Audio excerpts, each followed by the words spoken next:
Hello, my name is Sooyeon Lee, and I'm a postdoctoral research associate at the Rochester Institute of Technology, working in the Center for Accessibility and Inclusion Research Lab.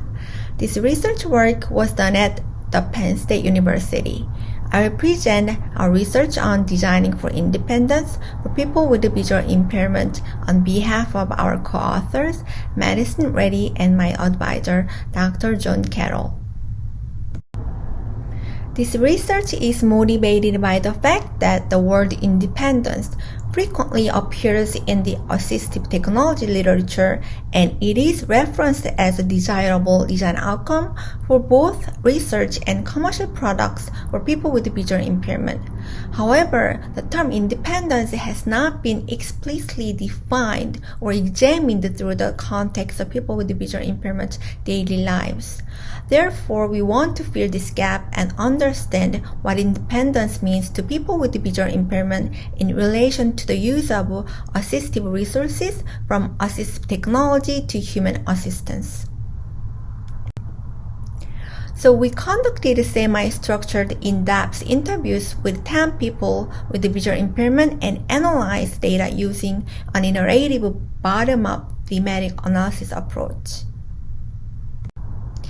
Our data analysis revealed that independence is not static, but an experience that people with visual impairment attain to different extents through their own skills, technologies, and human assistance in the form of two distinct types of experience of independence: internal experience of independence and social experience of independence. Independence is experienced internally as a feeling of being in control, and social experience of independence are characterized by acting without human assistance as a public demonstration of capability. Regarding the internal experience of independence of people with visual impairment, we found that utilizing their own tried and true skills, such as traveling with only a cane, using their orientation mobility skills, is most satisfying and contributes to their feelings of independence. For example, one interviewee, Liam, said, "That's an example of independence to me, where through my own abilities, I could walk myself down the bar right now with my cane without a technology solution." As for the role of the assistive technology in internal experience of independence, people with visual impairment see it as extending their abilities and increasing independence, but also show concerns about dependency on assistive technology and it is taking the place of basic skills. AT's role of providing more access and option to people with visual impairment and helping them to avoid asking for sighted people's help are not notable contributors to their independence. Our interviewees comment, "Using a piece of technology that doesn't have a living person there, then that's enabling me to bypass asking somebody for help," clearly indicates this aspect. However, people with visual impairment worry about possible technology failures, overdependence, and interference with or possible replacement of their skills and abilities as ways in which AT can detract from their independence. As for human assistance relating to internal experience of independence, we found that human assistance can, but does not always, negatively affect the internal experience of independence of people with visual impairment. Our interviewees revealed that if human assistance is under their control and facilitates efficiency in tasks, it does not preclude internal experience of independence. Also, if it is chosen as a part of exercising self-advocacy or practical recognition of their limitations, getting assistance from a sighted person still supports independence. However, human assistance detracts from feelings of independence if people with visual impairment do not have a control over the human assistant, including how and when they provide assistance. city assistance causes an inconvenience to the sighted assistant, or the quality of the assistance does not meet their expectation because of the lack of knowledge of how to assist people with visual impairment. We found that social experience of independence people with visual impairment are centered on the theme of being like everybody else. They have a desire to exercise and demonstrate independence in social settings, from casual interaction to interpersonal relationships to public displays to professional settings, by defying other people's expectation of an individual with visual impairment and providing themselves to be capable and equitable members of society. The use of assistive technologies, especially in place of human assistance, is a common method of showing independence in social context.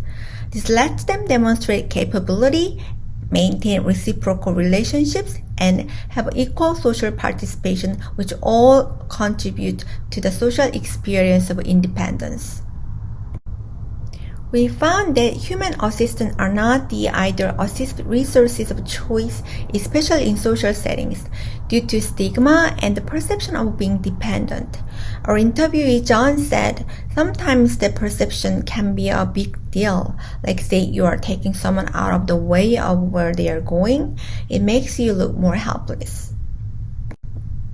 Self-efficacy is a mode of internal experience of independence, which corroborates some theories in the literature, and the use of one's own skill is associated with greater degree of self-efficacy.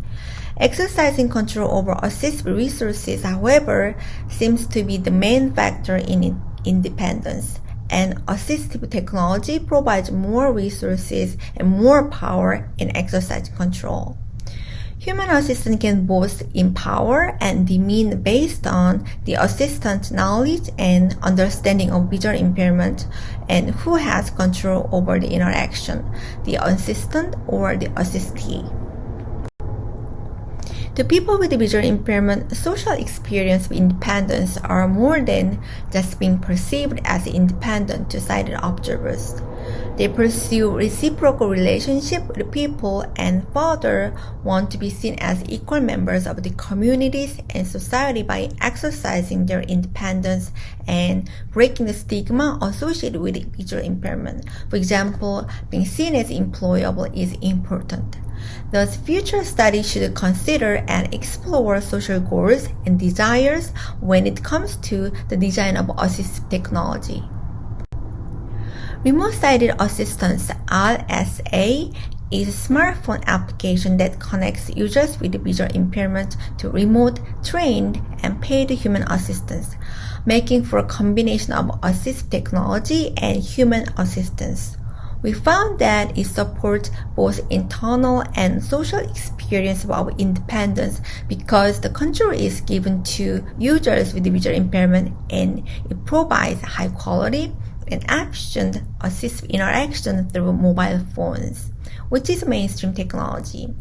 There is currently a financial barrier to RSA access, but the RSA interaction model could potentially be replicated to some degree in a lower-cost AI assistive technology system. Our findings propose design implications for designing for independence for people with visual impairment. One main theme is designing and developing technology that can help build and leverage skills in a way that avoids skill interference. We also suggest and describe how co-designing can support this intentional building and leveraging of skills. Our research revealed that people with visual impairment experience independence both internally and socially by making choices and utilizing assistive resources, one's own skills, assistive technology, and human assistance. Based on these learnings, we propose ways to develop assistive technologies to support people with visual impairment skills and abilities.